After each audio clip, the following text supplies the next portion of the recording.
ఏవండి, టాబ్లెట్ తెచ్చిన, ఇదిగో వేసుకోండి.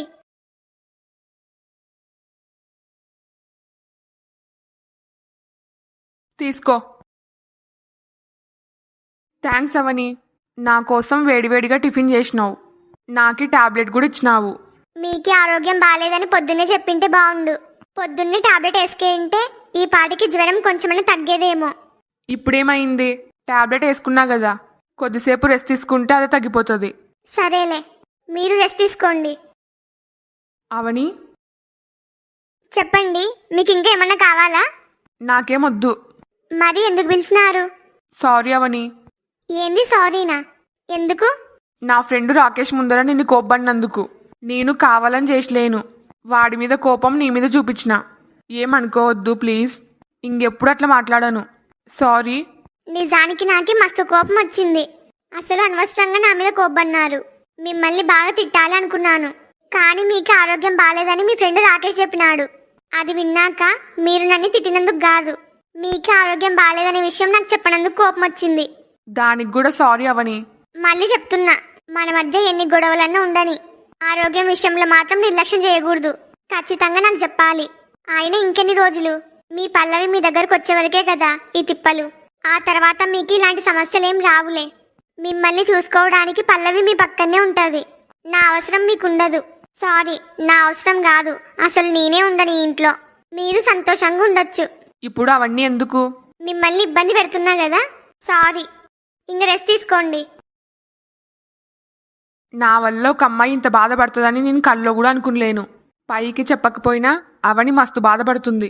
ఇదంతా నా వల్లే, నన్ను క్షమించవని. నాకి ఇంకో జన్మంటూ ఉంటే కనీసం అప్పుడైనా నిన్ని కంటికి రెప్పలాగా చూసుకునే భర్తలా నేను ఉండాలి. ఈ జన్మకి మాత్రం పల్లవే నా జీవితం. ఇంతకీ రాకేష్ గాడు నా కొడుకుతో మాట్లాడినాడా లేదా? వెయిట్ చేయండి, నేను వస్తా అన్నాడు. ఇంతవరకు అయింది, ఇంకొస్తలేడు. అసలు ఏమైనట్టు? బాబు, నా కొడుకుతో మాట్లాడినావా? అవునంకుల్, మాట్లాడే వస్తున్నా. వాడు ఎన్నిసార్లు ఫోన్ చేస్తున్నా ఫోన్ ఆన్సర్ చేస్తలేడు. అందుకు సరాసరి మీ ఇంటికే పోయినా. ఏంది ఇంటికి పోయి మాట్లాడినావా? ఇంట్లో నా కోడలు అవని ఉంటది. మీరు మాట్లాడుకునే మాటలు నా కోడలు వింటే సమస్య ఇంకా పెద్దగా అవుతుంది. ఆల్రెడీ సమస్య పెద్దగా అయింది. అంటే మీ మాటలు అవని వినిందే? వినడం కాదు, అవనీకి A to Z మొత్తం తెలుసు పల్లవి గురించి. ఇంకా చెప్పాలంటే మనకంటే ఎక్కువే తెలుసు. ఏంది బాబు నువ్వు చెప్పేది? నా కోడలు అవనీకి పల్లవి గురించి మొత్తం తెలుసా? ఇంతకీ అవనీకి ఎవరు చెప్పినారు? ఎవరో చెప్పడమేంది, నీ కొడుకే చెప్పినాడు. వాడు చెప్పినాడా? అవునంకుల్, నీ కొడుకు పల్లవి ఫోన్ మాట్లాడుతుంటే నీ కోడలు మొత్తం వినిందంట. ఇంకా చేసేదేం లేక నిజం మొత్తం చెప్పినాడు. పల్లవి రేపే ఇండియాకు వస్తుంది, అది కూడా అవనికి తెలుసు. ఇవన్నీ అవనికి తెలిసినప్పుడు ఎందుకు సైలెంట్గా ఉంది? కనీసం మాకన్నా చెప్పాలి కదా. తన జీవితం ఏమైపోతుందని కొంచెం కూడా భయం లేదా? అసలు మా దగ్గర నిజం దాచాల్సిన అవసరం అవనికేముంది? వాడేమన్నా భయపెట్టినాడా? నిజం చెప్పొద్దని బెదిరించింటాడా? నిన్న మీ కొడుకు కోడలు గొడవ పడినారని చెప్పినావు కదా, దానికి కారణం కూడా పల్లవే. వాళ్ళిద్దరూ ఫోన్లో మాట్లాడుకునేది అవని వినింది, అందుకే వాళ్ళ మధ్య గొడవ. కిరణ్ వాళ్ళకని చూస్తుంటే వాడు మాట వినేలాగా కనబడతలేడు. కాదు, ఖచ్చితంగా పల్లవిని పెళ్లి చేసుకుంటా అంటున్నాడు. నేను వాడితో ఇంకా మాట్లాడాలి అనుకున్నాను, కానీ కిరణ్కి బాగా జ్వరం వచ్చింది. వాడు చాలా డల్లుగా వీక్గా ఉన్నాడు, అందుకు ఎక్కువసేపు మాట్లాడలేను. ఏంది, వాడికి జ్వరమా? పొద్దున బానే ఉన్నాడు కదా. ఏమో అంకుల్, మీ ఇంట్లో ఎవరు లేరు. వాడు అవనికి కూడా ఏం చెప్పలేడు, వాడొక్కడే ఇబ్బంది పడుతున్నాడు. నాకు మాత్రం ఒకటి బాగా అర్థమైంది. ఏంటది? నిన్న జరిగిన గొడవ వల్ల వాళ్ళిద్దరి మధ్య దూరం చాలా పెరిగింది. వాడు అవనితో ఇంతకు ముందులాగా లేడు. పల్లవి రాకముందే వీళ్ళిట్లుంటే మరి పల్లవి వచ్చినాక వాళ్ళ మధ్య దూరం ఇంకా ఎక్కువైతుంది. మరి దీనికి పరిష్కారం ఏంది? నా కొడుకులో మార్పు వచ్చేదెట్లా? అసలు నాకేం అర్థమైతలేదు. అవునంకుల్, మీరు తొందరపడి వాణ్ణేమనొద్దు. ఫస్ట్ అవనితో మాట్లాడండి. మీ కోడలు చెప్పేదాన్ని బట్టి నిర్ణయం తీసుకోండి. సరే బాబు, ఆ పల్లవి గురించి ఇంకేమైనా తెలిస్తే నాకు చెప్పు. సరే అంకుల్. నేను ఏదైతే జరగకూడదు అనుకున్నానో అదే జరిగింది. అవనీకి నిజం మొత్తం తెలిసిపోయింది. ఆయన కూడా మాకేం చెప్పలేదంటే ఇంకా శాశ్వతంగా నా కొడుకును వదిలేస్తుందే? నా కొడుకు మారుతాడు అనే నమ్మకం మొత్తం పోయిందే? ఇదంతా అనుకొని లాభం లేదు. ఫస్ట్ అవనీతో మాట్లాడాలి. అసలు అవని మనసులో ఏముందో కనుక్కోవాలి. అప్పుడు ఏం చేయాలో అర్థమవుతుంది.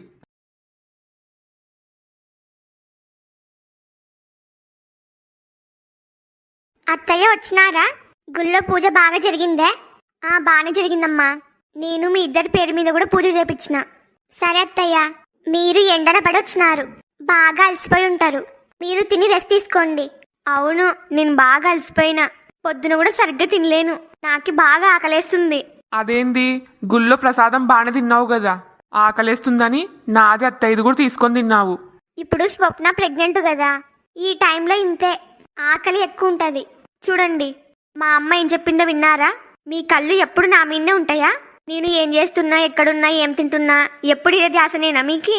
నాకి నిజంగంటే ఆకలేసింది, అందుకు మా అమ్మది మీది ప్రసాదం తిన్నాను. దానికి కూడా నాకు దిష్టి పెడతారా?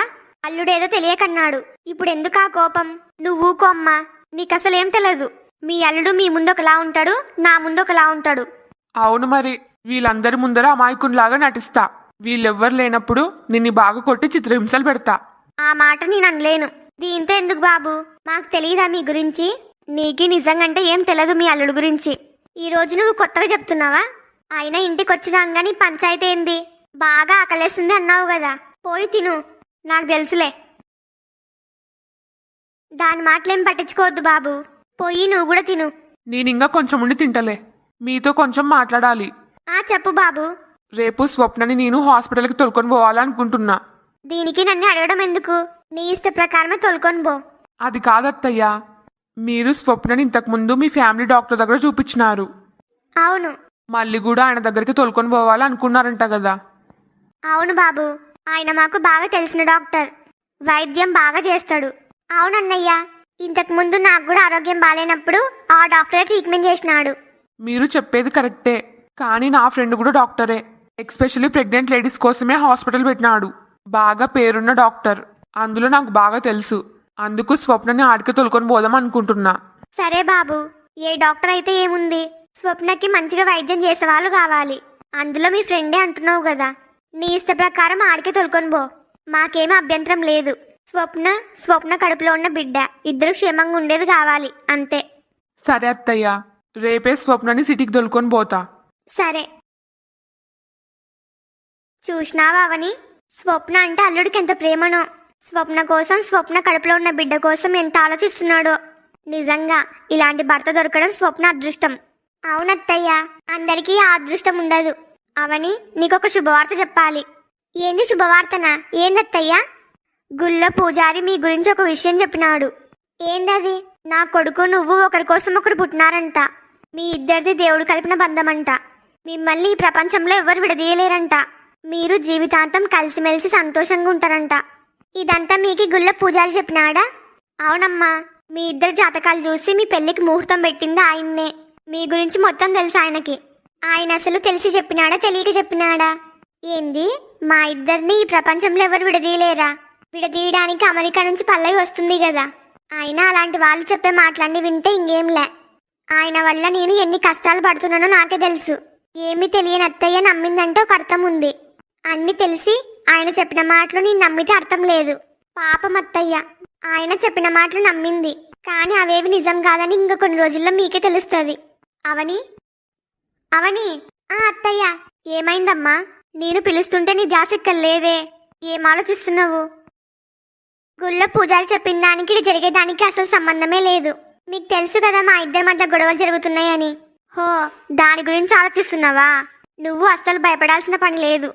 ఈ రాబోయే 2 నెలలలో మీ ఇద్దరి మధ్య చాలా గొడవలు, సమస్యలు వస్తాయని చెప్పినాడు. ఎన్ని సమస్యలు వచ్చినా అవి మిమ్మల్ని ఇంకా దగ్గర చేస్తాయని చెప్పినాడు. ఆశ్చర్యంగా ఉందే, 2 నెలలని అంత కరెక్ట్ గా చెప్పినాడు. ఆయన మాటలు నమ్మొచ్చా? అమ్మో వద్దులే, ఆయన చెప్పింది నమ్మి ఆశలు పెట్టుకుంటే తర్వాతకి బాధపడేది నేనే.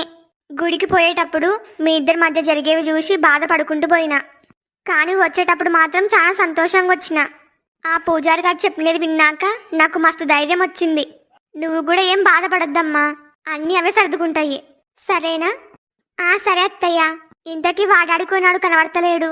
ఆయనకి బాగా జ్వరంగా ఉంది అత్తయ్య, రూమ్ లో రెస్ట్ తీసుకుంటున్నాడు. ఏంది, వాడికి జ్వరమా? పొద్దున మేము గుడికి పోయేటప్పుడు బానే ఉన్నాడు కదా. అవును, అసలు ఆయన జ్వరం వచ్చినట్టు నాకు కూడా చెప్పలేడు. ఆయన కోసమని ఆయన ఫ్రెండ్ రాకేష్ ఇంటికి వచ్చినాడు. ఆ రాకేష్ అన్న చెప్పే వరకు నాకు కూడా తెలియదు ఆయనకు ఆరోగ్యం బాగాలేదని. మరిప్పుడు వానికి బానే ఉందే? ఇందాకే తిని టాబ్లెట్ వేసుకున్నాడు. వానికి ఎట్లా ఉందో నేను పోయి చూస్తా. ఈ రోజు పొద్దు నుంచి ఫోన్ చేస్తున్నా, కిరణ్ నా ఫోన్ ఆన్సర్ చేస్తలేడు. మళ్ళీ ఏమై ఉంటది? కిరణ్కి చెప్పాలి నేను ఇండియాకి రాగానే మా అత్తయ్య వాళ్ళ ఇంటికి పోతున్నా అని చెప్పాలి. మళ్ళీ ఏమనుకుంటాడో ఏమో, ఇన్ని రోజుల తర్వాత ఇండియాకి వస్తే నన్ను మీట్ అవ్వకుండా మీ అత్త వాళ్ళ ఇంటికి పోతున్నావా అనుకుంటాడేమో. మళ్ళీ ఒకసారి ఫోన్ చేస్తా. రింగ్ అవుతుంది కానీ ఆన్సర్ చేస్తలేడు. ఛ! కనీసం మెసేజ్ అయినా చేస్తా. పల్లవి పల్లవి అబ్బబ్బా, నన్ను కొద్దిసేపు కూడా ప్రశాంతంగా ఉండనియవా? అసలేందో చెప్పు. నువ్వు సూప్ అడిగినావు కదా, నీ కోసం చేసి తీసుకొచ్చిన. నాకేమొద్దు. అదేంది, నువ్వే కావాలని అడిగినావు కదా. అడిగినా కానీ ఇప్పుడు నేనే వద్దంటున్నా. ఎందుకు? ఏమైంది? ఏమన్నా ప్రాబ్లమా? నేను చెప్పినానా నీకి నాకు ప్రాబ్లం ఉంది అని? ఓవర్ యాక్షన్ చేయొద్దు. ఇప్పుడు నేనేమన్నానని? ఎందుకు ఎప్పుడు నా పైన కోపడతా ఉంటావు? ఒక్కసారైనా మంచిగా మాట్లాడొచ్చు కదా. నేనింతే. నన్ను ఊకే విసిగించకుండా ఇటు నుంచి పో. సరే పోతలే, కానీ ఈ సూప్ తీసుకో. నీకోసం కష్టపడి చేసిన, వద్దు అని మాత్రం అనొద్దు ప్లీజ్ పల్లవి. నీ నస భరించడం కంటే ఆ సూప్ తాగడమే మేలు. ఆడబెట్టి పో. పల్లవికి వంట చేయడం రాదు, అడిగినేటి వల్ల కష్టపడి చేస్తా. కనీసం నాకి థ్యాంక్స్ అని చెప్పొచ్చు కదా. చెప్పకపోగా నా మీద రివర్స్ లో కోప్పడుతుంది. ఇంకా ఎన్ని రోజుల్లో నాకు ఈ తిప్పలు. ఇంకా ఏం చూస్తున్నావు? సూపు టేబుల్ మీద పెట్టినావు కదా, ఇంక పో. ఒకటే తలకాయ తింటాడు, ఒకసారి చెప్తే అస్సలు అర్థం కాదు. నాతో ఖచ్చితంగా తిట్లు తినేపోతాడు.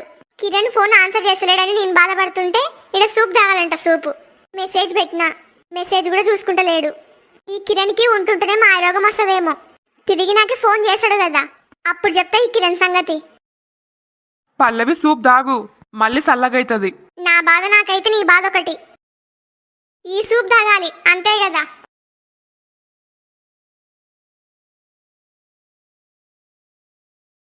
కిరణ్, అమ్మ వచ్చినావా? ఏరా నీకు జ్వరం వచ్చిందా? మేము పొద్దున గుడికి పోయేటప్పుడు బానే ఉన్నావు కదా. బానే ఉన్నా, కానీ ఉన్నట్టుండి అనుకోకుండా వచ్చింది. అయ్యో సరే, డాక్టర్కి ఫోన్ చేయనా? అవసరం లేదమ్మా, ఇప్పుడు మేలే కొంచెం. అవని ఇందాకే టాబ్లెట్ ఇచ్చింది, కొద్దిసేపు రెస్ట్ తీసుకున్నా. ఇప్పుడు పర్లేదు. డాక్టర్కేం ఫోన్ చేయొద్దు. ఇంకా కొద్దిసేపు రెస్ట్ తీసుకుంటే మొత్తం సెట్ అవుతుంది. సరేరా, నువ్వు రెస్ట్ తీసుకో. నిజంగంటే మీకు జ్వరం తగ్గిందే లేదా అత్తయ్య బాధపడుతుందని అబద్ధం చెప్పినారా? అదేం లేదవని, నేను నిజమే చెప్తున్నా. నువ్వు ఇచ్చిన టాబ్లెట్ బాగా పనిచేసింది. ఇంకా నయం, మా అమ్మ వచ్చే వరకు వెయిట్ చేసింటే నా జ్వరం ఇంకా ఎక్కువ అయ్యేది. అయితే మీరు రాకేష్ అన్నకి థ్యాంక్స్ చెప్పాలి. ఆ రాకేష్ అన్న చెప్పకపోతే నాకు కూడా తెలిసేది కాదు. సరే అండి, నాకు చిన్న పని ఉంది, మీరు రెస్ట్ తీసుకోండి. మీకేమన్నా అవసరమైతే నన్ను పిలిచండి. సరే అవని. మా ఇద్దరి మధ్య రాత్రి అంత పెద్ద గొడవ జరిగింది. పొద్దున వరకు కోపంగా ఉన్నావని, నాకే ఆరోగ్యం బాగాలేదనేసరికి ఏం జరగనట్టే ప్రవర్తిస్తుంది. అవని ప్లేస్లో అవని కాకుండా ఇంకెవరైనా ఉంటే నన్ను అస్సలు పట్టించుకునే వాళ్ళు కాదు. నిజంగా అవని గ్రేట్. అవని అంటే గుర్తొస్తుంది, ఈరోజు పొద్దునుంచి ఫోన్ చూసలేను. పల్లవి నాకు ఎన్నిసార్లు ఫోన్ చేసిందో. అమ్మో, 20 మిస్ కాల్స్ ఉన్నాయి. మళ్ళీ ఏమో మెసేజ్ కూడా పెట్టింది.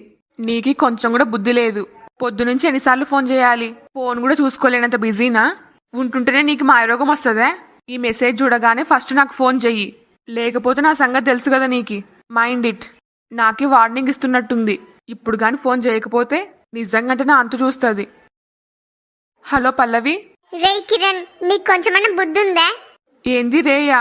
అవునరా. ఏంది రానా? అవును బే. ఇంకా చాలు పల్లవి. ఏంది చాలు? పొద్దు నుంచి నీకు ఎన్నిసార్లు ఫోన్ చేయాలి? అంత వెలుగ పెట్టే పనులు ఏమున్నాయి నీకి? ఫోన్ కూడా చూసుకోలేనంత బిజీనా? రాను రాను నేనంటే లెక్క లేకుండా పోతుంది నీకి. నేనన్నా నా ఫోన్ కాల్స్ అన్న భయం లేదా? ఎలాగో ఇండియాకి వస్తుంది కదా, దీని ఫోన్ లిఫ్ట్ చేయడం ఎందుకు అనుకున్నావా? నా కోపం గురించి నీకు బాగా తెలుసు. నువ్వు ఫోన్ ఆన్సర్ చేయకపోతే నా రియాక్షన్ ఎట్లుంటుందో కూడా తెలుసు. సరే, నువ్వు అంతగా బిజీ అయితే నాకు ఒక మెసేజ్ పెట్టొచ్చు కదా. నీ చేతులు ఏమైనా అరిగిపోతాయా? నన్ను బాధ పెట్టడం, టెన్షన్ పెట్టడం ఇదే పనిగా పెట్టుకున్నావా? అసలు నిన్ని. పల్లవి పల్లవి, కొంచెం గ్యాప్ ఇవ్వు. ఒక్క నిమిషం నన్ను మాట్లాడినియ్యి. హలో ఫ్రెండ్స్ అందరికి, ఈ వీడియో మీకు నచ్చిందే? నచ్చితే లైక్ చేయడం మాత్రం మర్చిపోవద్దు. అట్లనే ఈ స్టోరీ యొక్క రాబోయే మిగతా పార్ట్స్ కోసం మా ఛానల్ని ఇప్పుడే సబ్స్క్రైబ్ చేసుకోండి. వీడియోని మీ ఫ్యామిలీ అండ్ ఫ్రెండ్స్కి షేర్ చేయండి. వీడియోకి హైప్ ఇవ్వడం మాత్రం మర్చిపోవద్దు. మీరు హైప్ ఇవ్వడం వల్ల నా వీడియో ఇంకా ఎక్కువ మందికి రికమెండ్ అవుతుంది. మీ ఫీడ్బ్యాక్ని కామెంట్ చేయండి. నాకు సపోర్ట్ చేయొచ్చు కదా please. Thanks for watching. Bye bye.